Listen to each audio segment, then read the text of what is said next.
बिस्मिल्लाहिर्रहमानिर्रहीम अस्सलाम वालेकुम। सऊदी इन्फो यूट्यूब चैनल में आपको खुशामदीद कहते हैं। इस वक्त वीज़ा होल्डर्स को ऑफलोडिंग का सिलसिला जो है वो उरूज पर है और उसकी मुख्तलिफ वजूहात हैं और वजूहात ऐसी हैं कि बस दिल की धड़कन रुक जाती है। फैमिली विज़िट वीज़ा पे रोक दिया, उम्रा वीज़ा वालों को रोक दिया, बिजनेस विज़िट वीज़ा वालों को रोक दिया, वर्क वीज़ा वालों को रोक दिया। ये कोई हवाई बातें नहीं है, मैंने एक एक केस आपको बताना है कि क्यों रोका गया। पहली बात हम कर लेते हैं उम्रा विज़िट वीज़ा वाले। उम्रा वीज़ा वालों को क्यों रोका गया? इसलिए रोका गया कि एक खातून है, वो उनके हस्बैंड जो है वो सऊदी अरबिया में है और क्योंकि उनके हस्बैंड के पास कोई डॉक्यूमेंटेशन का इशू है या कफ़ील कोऑपरेट नहीं करता तो वो विज़िट वीज़ा निकाल नहीं सकते। इस वजह से उन्होंने क्या किया है कि फ़ैमिली को एक दफ़ा उम्रा वीज़ा पे बुलवाया, सऊदी अरबिया में स्टे किया, फिर फैमिली वापस चली गई। दोबारा नया वीज़ा जब उम्रा का लगाया तो एयरपोर्ट पर रोक दिया कि आप वहाँ पर भीख मांगने जा रही हैं, इस वक्त की वजह से आपको ट्रैवल करने की इजाज़त नहीं दी जाएगी। उसने सारे डॉक्यूमेंट्स चेक करवाए हैं कि मेरे ये ट्रैवलिंग हिस्ट्री है और ये मेरे हस्बैंड हैं, इनका इकामा है और ये सऊदी अरबिया में है और मैंने उनके पास ही जाना है। तो उन्होंने कहा नहीं जी आप नहीं जा सकते, अपलोड कर दिया गया। दूसरा, जो बिज़नेस विज़िट वाले को किया गया उसका थोड़ा बहुत इशू मानने में आ सकता है, लेकिन प्रॉब्लम ये है कि उसी वीज़ा पे वो ऑलरेडी ट्रैवल कर चुका था। सिर्फ उसने पाकिस्तान में एक दफ़ा एंट्री की, एग्ज़िट किया सऊदी अरबिया से और दोबारा जब ट्रैवल कर रहा था तो उसे कहा गया कि आप वहाँ पे भीख मांगने के लिए जा रहे हो, इस वजह से आपको ट्रैवल की इजाज़त नहीं दी जाएगी। और उसने बाकायदा सारी चीज़ें वहाँ पे दिखाई हैं कि मेरी ट्रैवल हिस्ट्री है, मैंने कितनी बार सऊदी अरबिया का ऑलरेडी सफ़र किया है, मैं सऊदी अरबिया मेरी ये फैमिली है और सारा कुछ। बहरहाल उन्होंने कहा नहीं जी आप ट्रैवल नहीं कर सकते क्योंकि आप वहाँ पर भीख मांगने के लिए जा रहे हैं।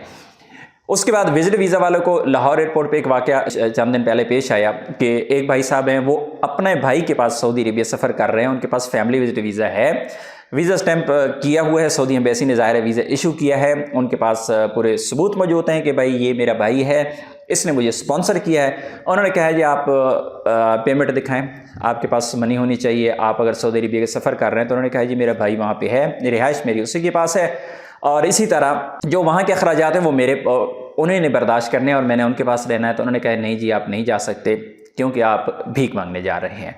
वर्क वीज़ा वाले की मैं बात कर रहा हूँ तो वर्क वीज़ा एक कराची एयरपोर्ट पे बंदे को रोका गया और उससे कहा गया कि भाई आप अपना कॉन्ट्रैक्ट लेटर दिखाएं। उन्होंने कहा भाई कॉन्ट्रैक्ट लेटर जो है मेरा एजेंट के पास था, वो एम्बेसी में चला गया, एम्बेसी से वापस ही नहीं आया। तो उन्होंने कहा नहीं जी कॉन्ट्रैक्ट लेटर नहीं होगा तो हम आपको सफ़र की इजाज़त नहीं देंगे। तो उन्होंने उसी वक्त वो अरेंज कर लिया, अपना कॉन्ट्रैक्ट लेटर एजेंट से मंगवा लिया और जाके दिखाया कि ये देखें जी इसकी तस्वीर है। उन्होंने कहा नहीं जी हार्ड कॉपी चाहिए हमें, ओरिजिनल कॉन्ट्रैक्ट लेटर हमें दिखाएंगे तो ट्रैवल की इजाज़त दी जाएगी। इवन कि उससे कुछ डिमांड भी किया गया लेकिन उन्होंने कहा जी मैं नहीं दूंगा, तो उस वजह से उनको भी ऑफलोड कर दिया गया।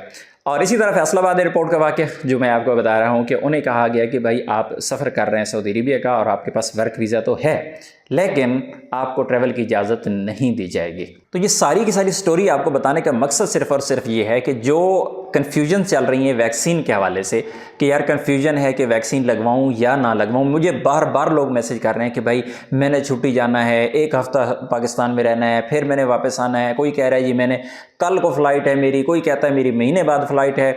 मतलब इस तरह की कन्फ्यूजन है लोगों की। तो मैं पहले भी कह चुका हूँ कि भाई सब चीज़ें छोड़ दें, आप कोशिश करें अगर आपके पास टाइम है तो आप वैक्सीन ले लें।